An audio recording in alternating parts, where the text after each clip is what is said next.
बाबा भोलेनाथ की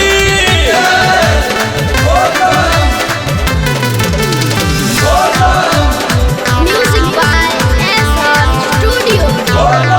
बोला हर हर बम बम बाबर होई न तो हर कम। बोला हर हर बम बम पावर होई न तो हर कम। बोल बम बोल बाता बाबा करिहे दुख कम। बोला बम बोल बाता बाबा करिहे दुख कम।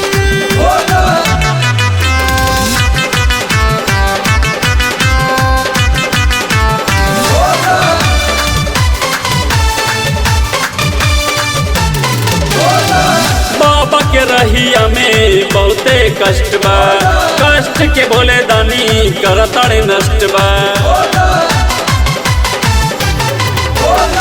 भोल के बिना नहीं हिली पत्ता, उनके ही कृपा से कट जाए रास्ता।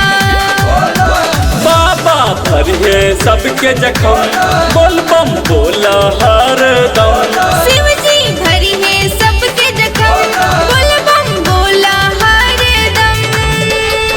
बोल बम बोल बाता बाबा करिहे दुख कम। बोल बम बोल बाता बाबा करिहे दुख कम।